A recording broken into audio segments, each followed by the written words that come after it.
abebembetswe mu bintu by'ubutegetsi by'one muri Rwanda hamwe n'abana batarumbiye ubutegetsi bitabira mu kiganiro ekibegererire kushijuma buremeze bwabire mu karuhuko k'2021 kiyamba kutunga karuhuko kihorere aka 2026 emwe hashonge yataganisa karura kahwire yabinji bagambireho no kugora bateze bakaruru kandi ari kwetalisa kushomeswa umuntu wabirisho tarukumanyango akaruru no kusiga kishani akaruru no kusiga kishani ukora kwenda Uganda ukora kwenda Ibanda ukora kwenda Kichuzi ukora kwenda bufunda yawe erebuke emyaka 5 boka abantu 98 harigana abuturushaba akaruru bena abana agenda kureba izobe ryo ryarengarita aromwe bimujumwe stabwenoku ainahiya agira kagira ati nabishengereza umeke sure ngo bakansa bakari mu wa parliament mwahereza ki uwiki hateje Uganda twatandukanye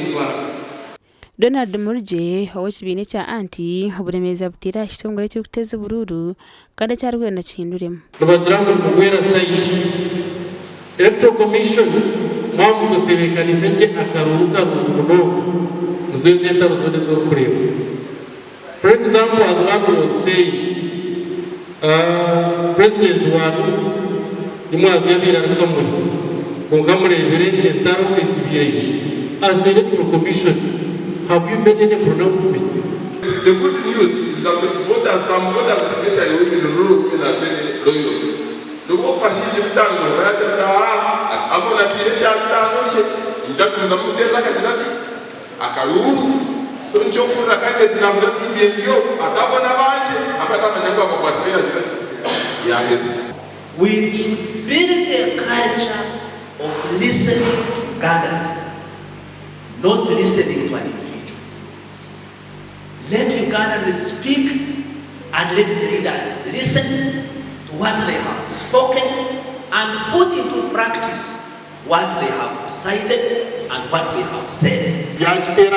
Kaya butukikiriza umujekirwa wa president muri Rwanda nwabe ari umujenyi mukuru bitu binji abwirigerire burubwenguzi. Chairman talked about ideal situation, but practical reality is opposite.